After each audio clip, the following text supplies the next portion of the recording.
Boom, and welcome to episode 25 of the Piledriver Podcast. Hull's one and only honest, warts and all podcast about all things wrestling. No wrestling subject off limits.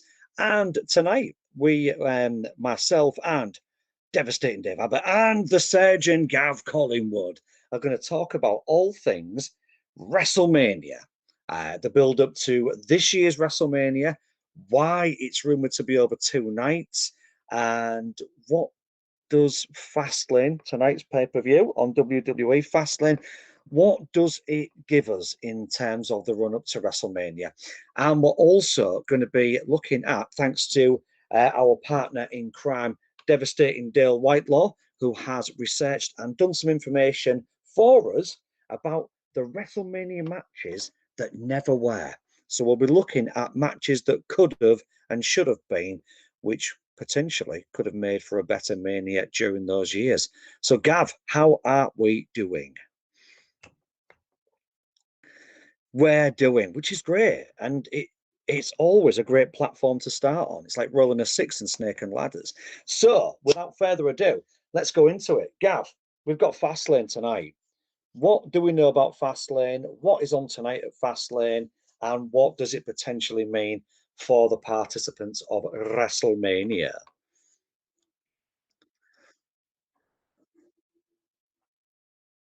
Unbelievable, isn't it? Or is it? Is it? Do you know what I mean? Because it's just the way WWE is going. Talk to us about tonight's card. Okay. Let's break down each match and then let's see if we agree or disagree who's going to win tonight's match.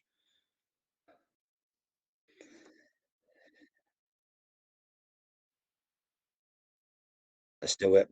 Let's do it.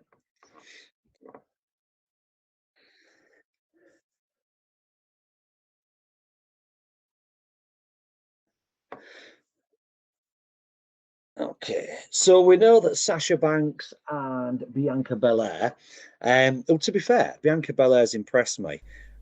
She's been like a shining light in what has been, and I do not blame the female competitors all in WWE, but what has been a nosediving part of WWE over recent months is the women's division. The titles don't seem to be taken seriously as what the ones were maybe a year, 2 years ago. But Bianca Belair has really stepped up from NXT, in my opinion, and is doing the goods. Obviously, the Royal Rumble, the Women's Royal Rumble winner of this year. So we know that Sasha Banks and Bianca Belair are going to go together. I predict that it's going to be Sasha Banks and Bianca Belair will get will have a good start in the match, but then they will implode, and Nia Jax will probably end up injuring everybody watching, as well as the competitors, and will all be out for 6 months due to injury. And Shayna Baszler will get the win for the team. Thus, Shayna and Nia will retain the belts, in my opinion. I'm expecting a botch finish. A botch finish. Oh, go on. With an injury caused by Nia Jax. It's too predictable. Standard. It is too predictable, isn't it? I think she'll injure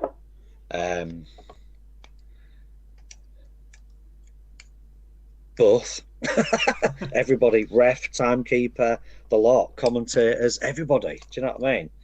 She'll end up like killing Samoa Joe halfway through the match with a big boot to the face. To the face. Just destroy him. Literally, just nothing on his shoulders. Just a gap where his head was. I apologise to the listeners as well. My mic was muted. Your mute was mic'd. Yeah. Excellent stuff. So, are you predicting that Shayna and Nia will retain the belts, or will they drop said titles tonight? I think they'll retain it, but something's going to go wrong. I think they'll retain it, and I think Lana will end up with. Is it Naomi? Lana and Naomi to win the belts at Mania. Next match then, Gav. Oh, Fastlane. Roman Reigns against Daniel Bryan. We know what's going to happen here. Why is it his normal card? Is Edge going to interfere at some point? Is Edge going to get involved? Is Edge going to spear Bryan when he inevitably loses tonight's match at the end of it? I don't see anything but a Roman Reigns victory because it seems pointless for him to drop the belt before Mania. We have a comment from Dale as well regarding the Nia Jax match. She'll injure her hole. Yeah, and she'll injure Dale as well. She'll just destroy him. She'll just end up doing a big boot. Dale will open his fridge door and there'll just be a foot coming straight through. Just take his head clean off. That's how good she is. My hole. Yeah, it's it's a strange one, isn't it, with Nia Jax? Like how she's not being taken off for a while and being put into development like someone like Finn Balor or Edge for a little while in NXT. Yeah, still there. Yeah, Finn Balor's going there for a while. 3 years. I think that's nailed on that it's going to be Nia Jax and retaining and Shayna Baszler.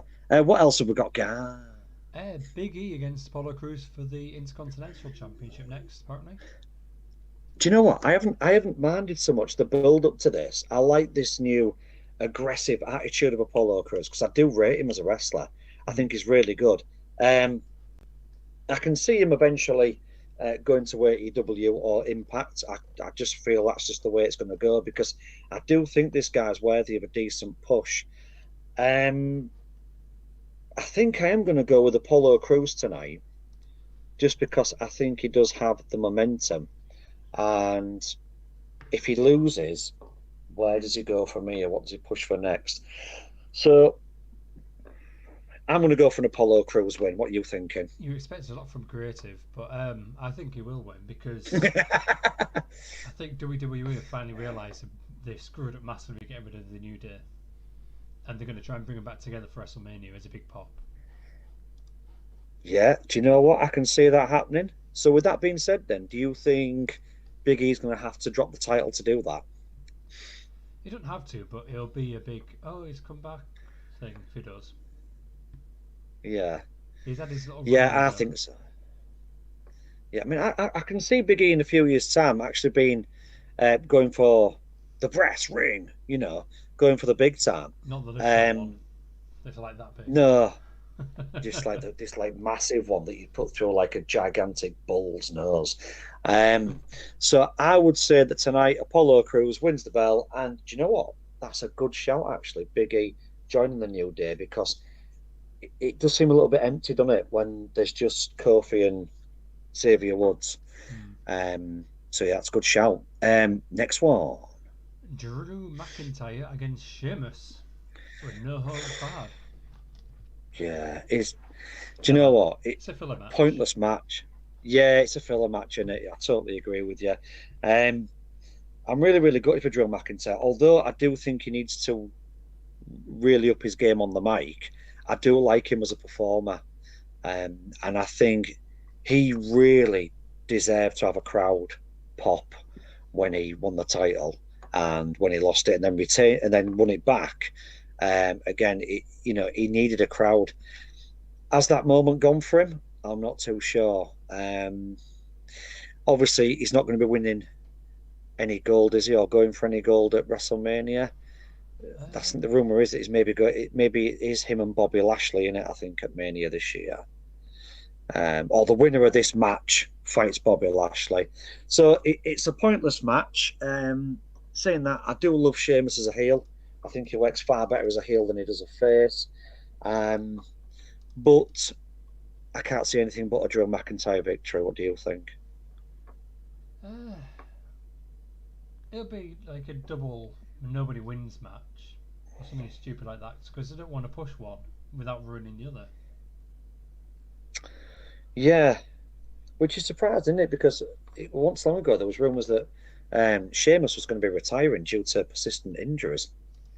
Yeah, the fact he lasted this long is good. I thought he was outstanding when he took on John Morrison and The Miz a few weeks ago on Raw as well in the 2-on-1 match. I thought he was absolutely outstanding. The cardio work that was needed in that game for a guy of his size was just unbelievable. So, yeah, I can see that. I can see it being a double count out sort of thing. I can't see Sheamus winning. I just don't see. Is there anything to it really for Sheamus to win? Because I can't see him being in a title run anytime soon. Just my thoughts. It would be good if Sheamus did win. Then it would be good for McIntyre to come back and win the championship back. But they're not going to give it to him now. No. Are they going to hold off until they get crowds back in? Because the rumour is that they're supposed to be, or they're trying to get crowds in for Mania, aren't they? They're trying to get I think the rumour also trying to get 10,000 people, 10,000 in it. They're trying to get for that, which would make a huge difference. It's better than the clearly piped in noise that you get during the Thunderdome. But yeah, if that's logistically possible, great. But you see, McIntyre for me, he needs a pop, don't he, to win the title? But apparently I don't know. 25,000. Do they need to keep him away from the belt? WWE were 25,000. 45,000. Then they capped it at 30,000. Now it's 25,000. Unless they can't sell the tickets. Maybe so, yeah. And again as well, you know, we touched upon this, didn't we? Well, we touched upon this, didn't we, off air? Yeah. And about the fact that it's supposed to be over 2 nights. Now, how much are those tickets going to be? A lot. For a 2-night pay-per-view? I mean, obviously, there'll be the option, won't there, just to go for one night, a bit like a music festival. But why? Why are they doing this 2-night thing? It just... You can easily get any pay-per-view. Even during a pandemic, it's been proven where, yeah, you do appreciate during a pandemic they might have to spread it out over two nights, and that some matches may have to be cinematic to fill in. But in terms of WrestleMania, I don't see there's enough in the build-up, to be honest with you. The cheapest ticket I can see, which is the nosebleed, to warrant it being over 2 nights, $100 for one night. And that's the nosebleed. Okay. $100. I mean, that's not far away from £100, is it? I mean, and that's when you're looking at 2 dots in a tiny square, isn't it? And the second group of things back is $1,200 for one night. Oh no, sorry, that's both nights. But even then, I mean, it is, isn't it? I mean, they'll use the excuse, well, nobody's been abroad during the pandemic and no one's had to go anywhere, so they'll have loads of money saved up. But it's not always the case, is it? You know, I think it's a sickly. Yeah, some people have not been paid for a year, but who cares? We'll just give them, you know, let our elite chums buy the tickets. Yeah, so I think it's ridiculous. So, yeah, 2 nights, too much. Next match then. Yeah, I love this one. Alexa Bliss versus Randy Orton in an intergender match. Don't, mate, honestly, because I need to take some more cringe pills, because I've literally seeped out all the cringe in 2021 that I've got now. Honestly, I could watch Boris Johnson and there wouldn't be enough cringe, or Matt Hancock, and still the cringe wouldn't pour out of me almost as quickly as what it does whenever I see Alexa Bliss and Randy Orton on the screen together. It is the worst thing I have seen in terms of a storyline in wrestling history. And there has been some diabolical stories from WWF, WWE, the finger poke of doom in WCW, you know, Gilbert and all that, on and on and on and on it goes. But this one, it's not even trying to be funny. It's not trying to be comical. It's not, in a way, trying to be controversial. It's trying to be just like a really naff Freddy Krueger meets The Exorcist, and it just doesn't work. It doesn't work because Alexa Bliss I know she's trying to hold her own since the Fiend's been gone. It's not working. And Randy Orton can't act for Toffee. I mean, I wouldn't even put him in the Marine 27. You know, this guy cannot act for Toffee. He's garbage. I don't believe this crazy psycho gimmick that he's got going on. He is, and I've been more than vocal about it on several occasions, bar none, in my opinion, the worst wrestling performer ever. And now, on top of the fact that he was quite happy to do a storyline a few weeks after Eddie Guerrero died that really, really went near the knuckle about Eddie Guerrero and his drug addictions and his things like that. He's quite happy to build a reputation by RKOing geriatric wrestlers. And now, I'm going to step in the ring and fight a woman as well. It's like, does he not sit down with Creative and go, do you know what? That's a bit too far even for me. Do you know what I mean? So, but we all know it's going to be a fiend thing. It'll end up being Randy Orton chasing after Alexa Bliss around the performance center, and then out of nowhere, the Fiend will rise like a phoenix. What's your predictions on that one, Gav? I wouldn't mind any of this if there was any kind of like chemistry between Bliss and Orton. They just got nothing when they work together. They just absolutely totally agree. All they do is magic fireball. Ooh, I'm burnt. Oh, magic fireball. Oh, I'll give you a Steely Stain. Yeah. the quickest burn recovery victim ever. I mean, one week he was like Freddy Krueger. Next minute it's like, oh no, it was just a tan. Do you know what I mean? it was just you know, it was up there with Kane taking his mask off. Do you know what I mean? That's how bad it was. It was that poor. So that one, yeah, predicting the Fiend. Have you got anything different to add for that, Gav? How do you think that match is going to go? You know, they've booked themselves into a real problem because if he doesn't appear, then it's going to be absolute cack. If he does appear, it's predictable and cack. Yeah. And the thing is, I love Bray Wyatt as well. I love it because I think he's the only thing on Raw worth watching apart from R-Truth. And he hasn't been on it for months. I really do. No, and he hasn't been on it for months.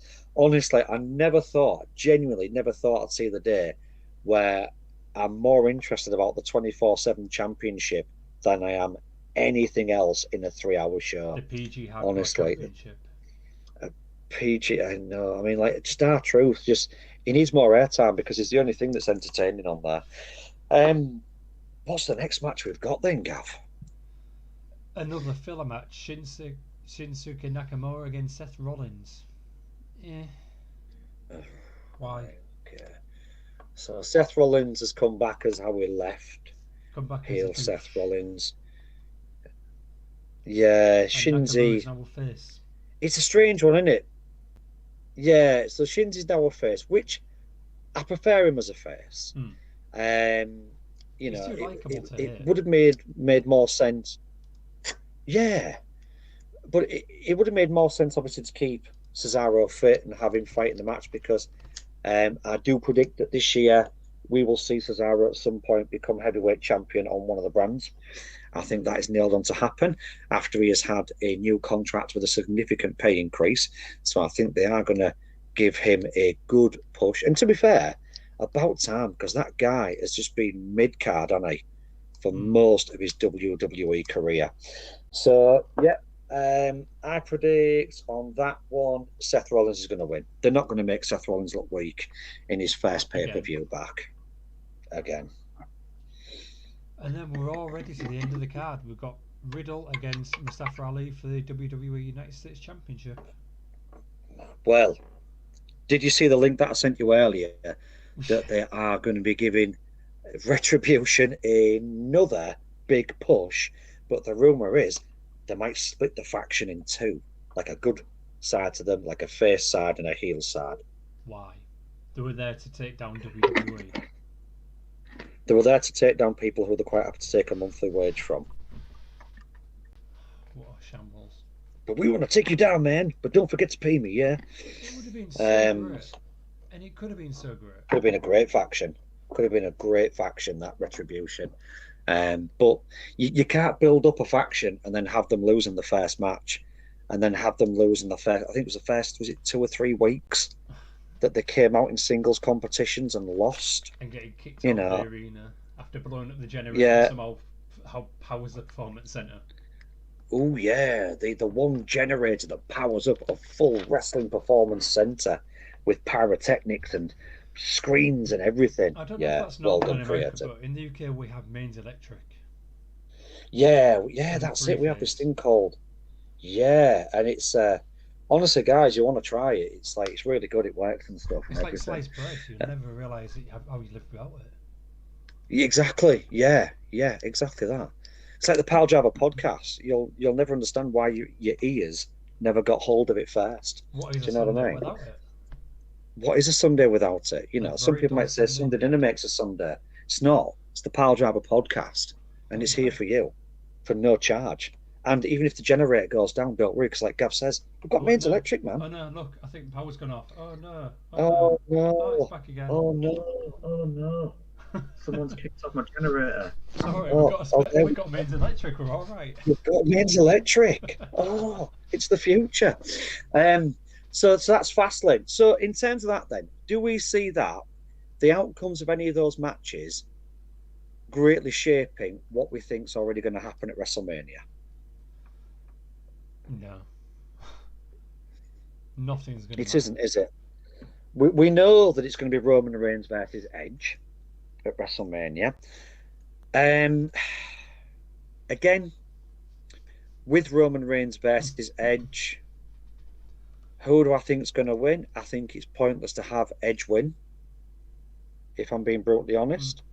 I don't think it's going to work. I think it'd make more sense to bring The Rock in to kick Roman's butt, but remains to be seen on that one. Let's have a look on here. Let's have a look on here. Are you looking at the extravagant match card for WrestleMania? It's a long one.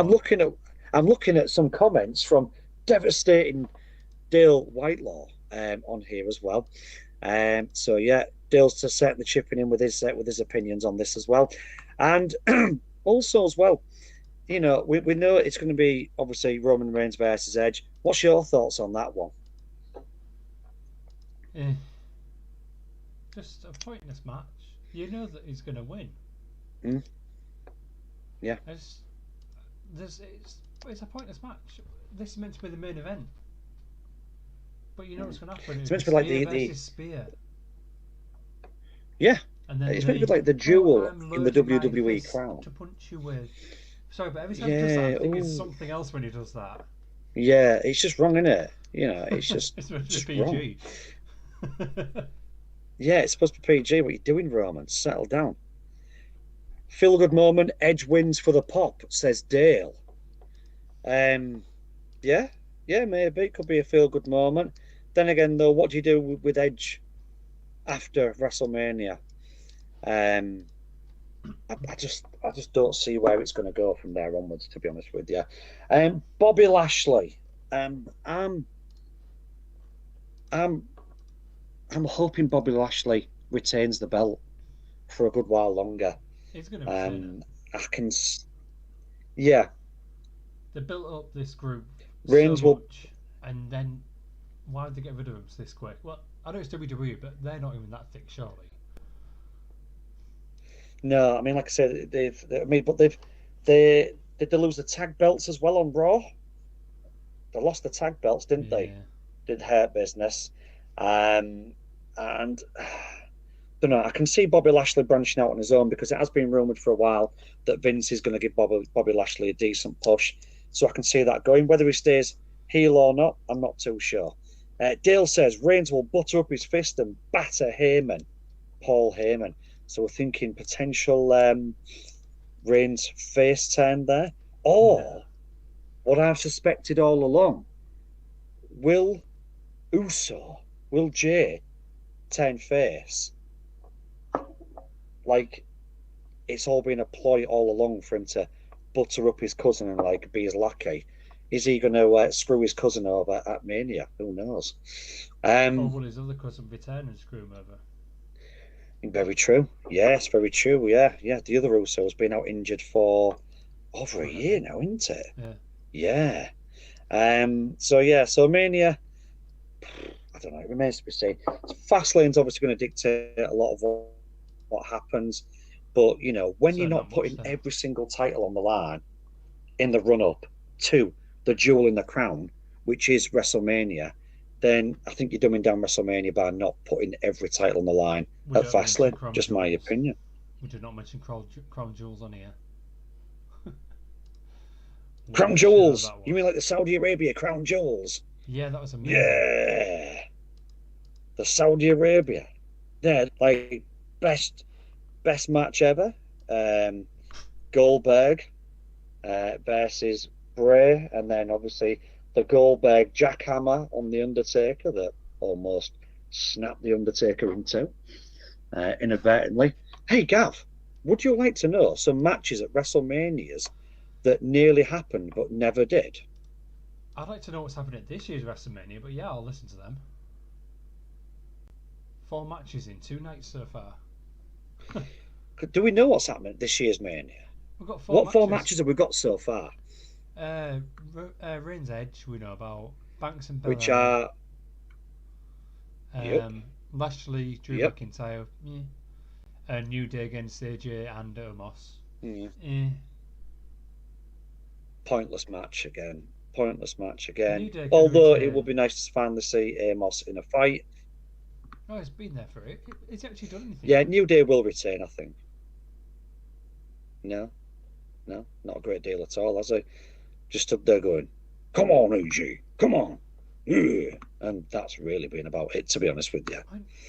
I think the massive guy, but he's only like 6 inches taller than me. Is he? Yeah, he's only 7'2" or something. 3. He's still 7'3". 7'2", 7'3". So that's still pretty tall, though. But because he's with AJ Styles, it looks massive. Still, it does, doesn't it? It looks huge. Yeah, looks massive on that. So we've got 4 matches so far. Out of all of those, yeah. And I think for me, out of all those matches, I think the most exciting one out of all of them is Sasha versus Bianca. To be honest with you, I think that's got the potential to be good. Dale's done some research over the weekend about matches, some examples of WrestleMania matches that never happened, good and bad.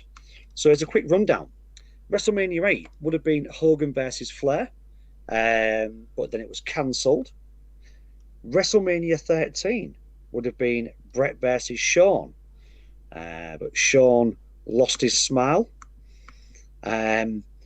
WrestleMania 15 should have been Austin versus Rock versus Mankind, but allegedly Austin pushed for the one-on-one.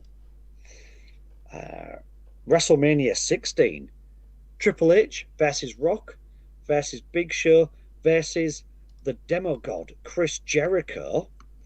And Dale actually sent us the promo art for that as well. And then Y2J was replaced by Mick Foley. That was definitely a wrong move. Yeah, and I believe in that one as well. Each member had a different member of each wrestler had a different member of the McMahon family as their manager for that match as well. WrestleMania 21, Orton versus Triple H, but Orton wasn't good as a face, so Vince changed him to a heel again and replaced him with Batista. Chris Jericho's announced as well on his website that Batista's Hall of Fame induction has also been postponed as well. So we need to keep on that to see if that's true.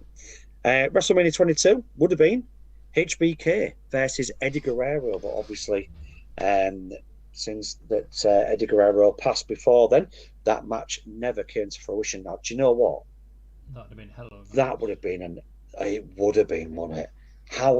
That had all the ingredients to be one of, if not the greatest match since Ricky Steamboat versus Macho Man. You know, just one of those moments where you just think, man, I'm glad I saw that. WrestleMania 23, Triple H versus John Cena changed to Shawn Michaels when Triple H blew his quad at New Year's Revolution. Do you remember that? When Triple H blew his quads? Yeah, I've got good memories of that. It was awful, wasn't it, man?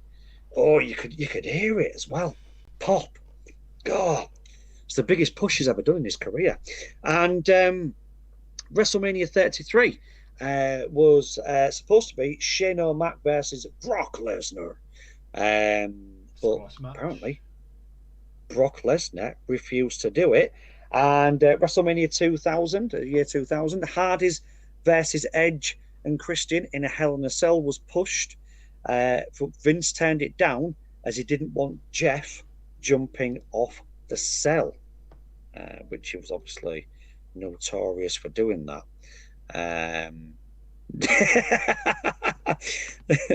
And Dale sent a good gif. That was me. Is AJ Styles team? Was that you? I sent the gif. You sent the gif. Sorry, yeah. Is AJ Styles teaming up with Barry White? Yeah.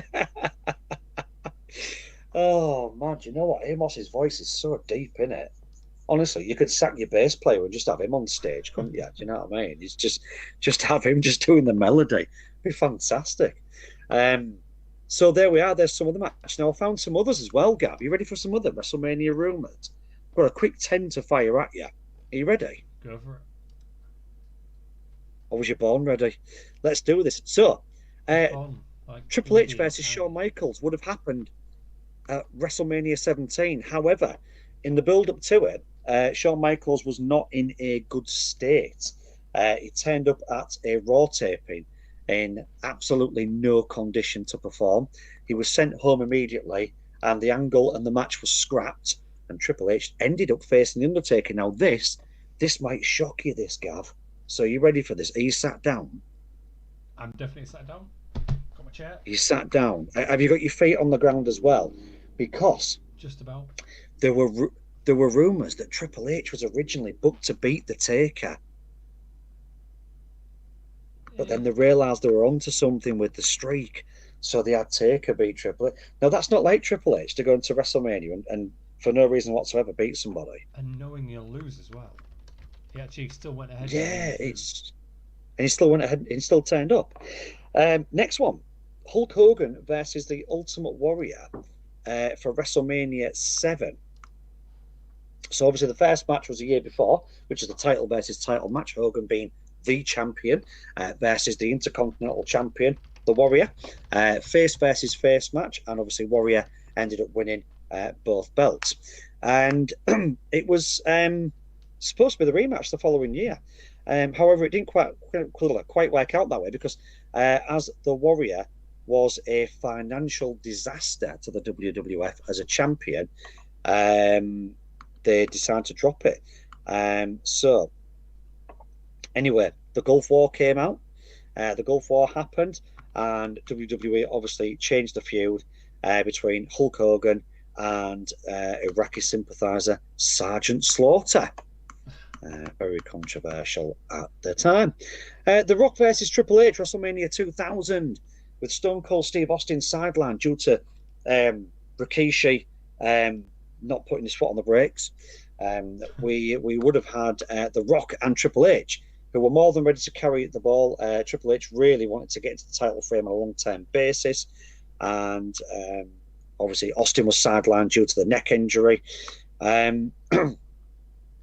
But then overbooking kicked in, and as we all know, Mick Foley and Big Show were inserted into the match, and this followed by a retired Mick Foley, with each of 4 on-screen McMahon family members backing a different candidate. That's the one we obviously Dale touched upon earlier as well. Bret Hart versus Shawn Michaels at WrestleMania 13. But apparently, Shawn Michaels lied about an injury to stop that match going ahead.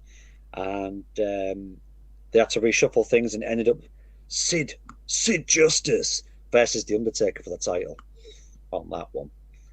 Hulk Hogan versus Ric Flair at WrestleMania 8. Dale's obviously covered that one for us. Stone Cold versus The Rock versus Mankind, but obviously it was rumored that Stone Cold wanted a one-on-one affair, and Mankind was denied the chance to enter the main event even at WrestleMania. John Cena. You can't see me. Sometimes when we're doing this podcast, Gav, you legitimately can't see me. This match was supposed to happen.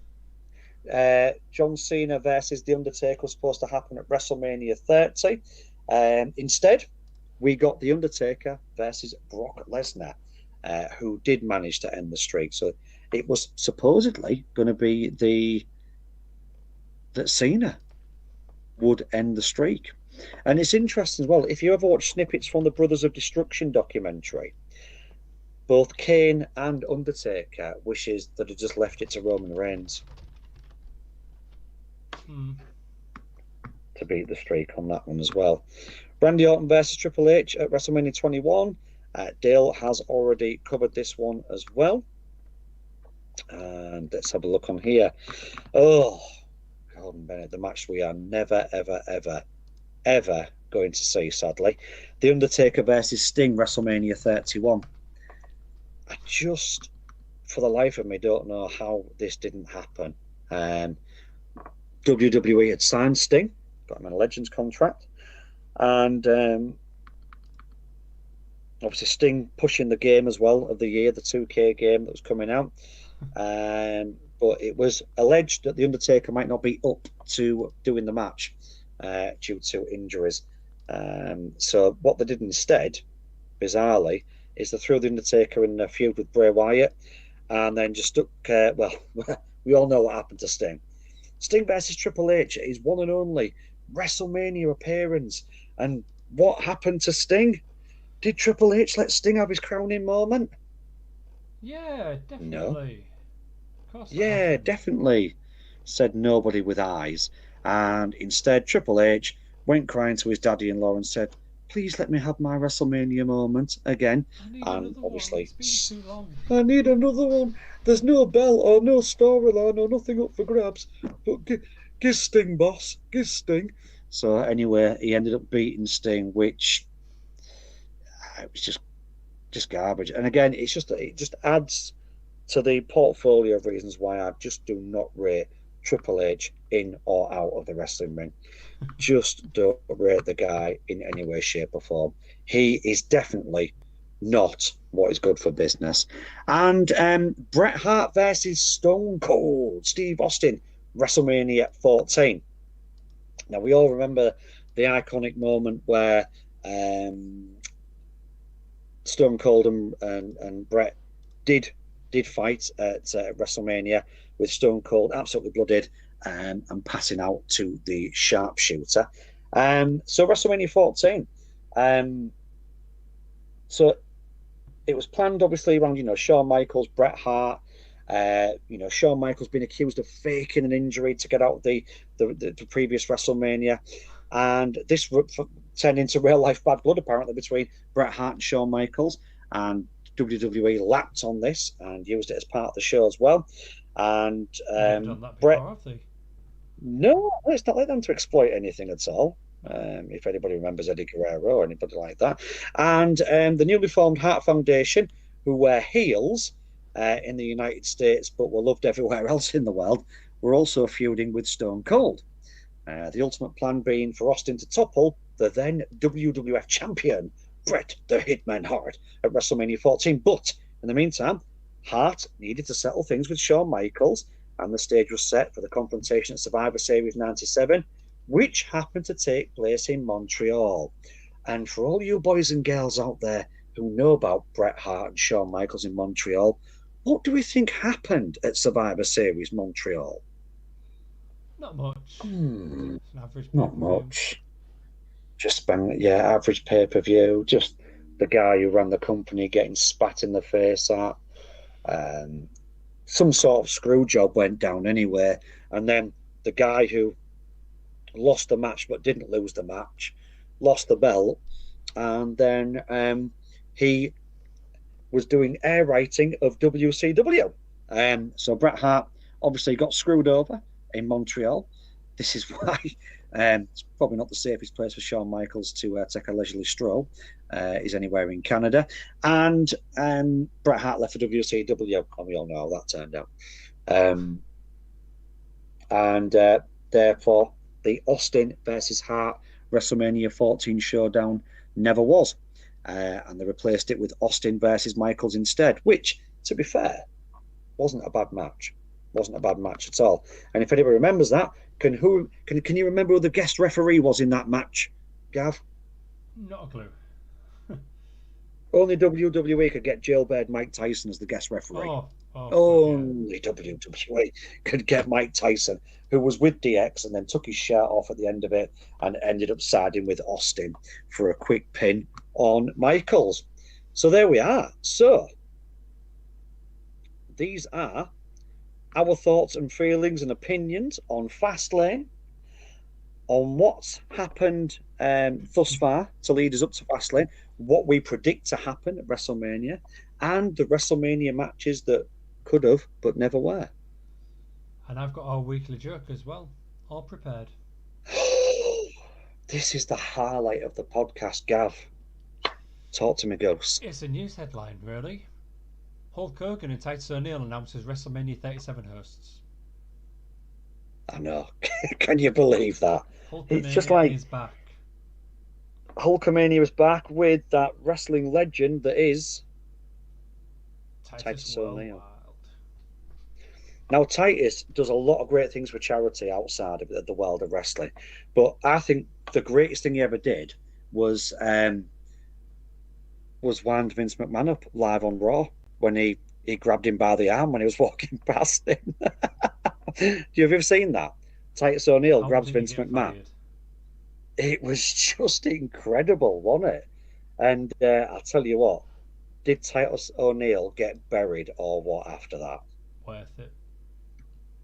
Worth it. I mean, Titus O'Neil, I kid you not, the janitor gets more airtime at the Performance Centre than what Titus O'Neil does. He's just, he got buried further than any of Undertaker's victims. The guy is literally just resurfaced to sit side by side amongst Hulk Hogan as the co-commentator of WrestleMania. That's a bit like having racist. Yeah, that's great. Yeah, that's a bit like having I don't know, like you've got match of the day, and it's just like having I don't know, Andy Payton from Hull City sitting alongside Dean Windass as the new leading team of match of the day. It's just like, really? You really couldn't have thrown money at anybody else? You really couldn't have done better than Hulk Hogan and Titus O'Neil? But hey ho, that's our commentating team for WrestleMania, brother.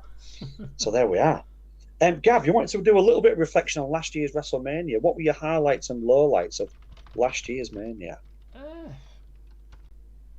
It was a weird one, really. It's just a bit weird because it was the first Mania without anyone in attendance.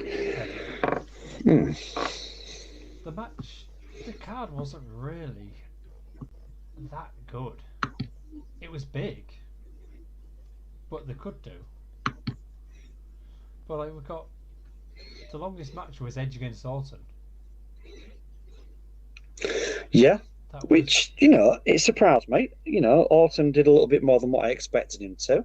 And I think with obviously the intensity of Edge coming back, I think you had to put on a show, didn't I? Do you know what I mean? There's no way you can get away from that. Was that also the match as well where they went in Vince's office? Somebody went in Vince's office during the match. That was the one that something Ascension match or something. Yeah, something like that, wasn't it? Yeah. Yeah, and like they opened the door and like Vince McMahon was in his office and like there was all like, was it AJ Styles went in his office or something? It was like real apologetic. I remember someone getting thrown off the building and being on the next episode. Yeah. Yeah, well, of course. We've all done it. But the second shortest match was 2 minutes and 10 seconds. The shortest was 14 seconds, and that was a 24/7 match. Can you guess who was in the match that was 2 minutes and 10 seconds? No, but is it? Was it? I don't know. I'm just sort of thinking. Was it Brock Lesnar? No. Yeah, that's way too long. Was it? That's way too short for a Lesnar match. Was it? Hang on. Sorry, when I said Brock Lesnar, was it? Do you mean no? It can't be in Gilbert. It rhymes back. It's Berg lettuce. It can't have been Gilbert, surely. 2 minutes and 10 seconds. That's not even a match. Just that was shocking, the Universal wasn't it? Championship, the biggest title they have. Yeah. Absolutely. Just appalling. Honestly, it is full on money for old rope, isn't it? When you can just wrestle for two or 3 minutes. That's why I never, ever, ever want to see guys like that anywhere near AEW or Impact Wrestling ever. You don't deserve to be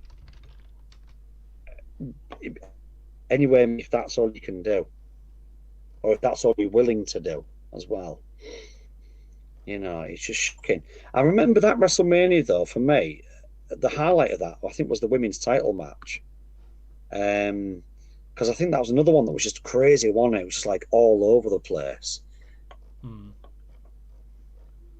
It wasn't a very good card, but then again. But aside from that, everything gone to tits. It wasn't, was it? Yeah, and it had, and to be fair to WWE, you know, you've got your first ever Mania without fans. It's hard, isn't it? You know, so I suppose it was only just into like the pandemic as well. You know, so So in fairness to them, you know, I'll let them off with that, but they've really got to pull something out the bag now for this Mania. I think they did. Yeah, because I remember at the time the WWE Network was also free as well, wasn't it?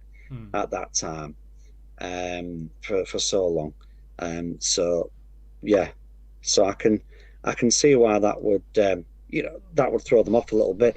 But are they going to pull something out the bag for this one? I'm not too sure. I'm not too sure, to be honest with you. So that's what I mean. It's not good enough, is it? So they're really going to have to, and you can see what's going to happen, can't you? It's going to be a rush job on Raw and SmackDown. It really is for certain matches. So, ladies and gents, it's that time of the night now. So please feel free to drop us your comments. Big thanks to Devastating Dale Whitelaw for his research on the matches at WrestleMania that could have and should have been, good or bad. And also big thanks as well to Gav for getting all his research together for the Manias, and the one upcoming and last year's Mania as well. And in 2 weeks' time, when the Piledriver Podcast is back, we have an absolutely outstanding local organisation called WrestleCares, who will be interviewed for that podcast. We're going to quiz WrestleCares about who they are, what they do, and what their plans are for the future, and also who in the world of wrestling has endorsed what WrestleCares does. And we're also going to get the guys from WrestleCares opinions about the state of wrestling at the moment, what they do like, what they don't like, and what they think the future holds for mainstream wrestling, and in particular, what they think is going to happen at this year's WrestleMania. So I'm pretty excited about that, Gav, because they do a lot of great work, don't they, WrestleCares? So we're really, really, really pleased to have them in 2 weeks' time. So tune in, guys. Again, as always, get on YouTube, the Piledriver Podcast. Put your comments on there. Was there anything that we missed out tonight about Fastlane, about WrestleMania, that you wanted us to discuss? Did you even know it was on? Have you not seen it advertised? Yeah. You know, normally pay-per-views get put on at the last weekend of each month, but this one is tonight, the 21st of March. And also as well, what are your expectations of this year's WrestleMania? Do you think they're going to get fans in? If so, will it make a difference? Or does it really all depend on the card that they put together for Mania? As always, like and spread the shares on YouTube as well as Facebook as well, the Piledriver Podcast. Tune in with your support, guys, and spread the word as much as you can. Thank you very much for all your time. Gav, I will speak to you during the week, no doubt, about all things wrestling and other things as well. And yeah, as always, take care of yourselves.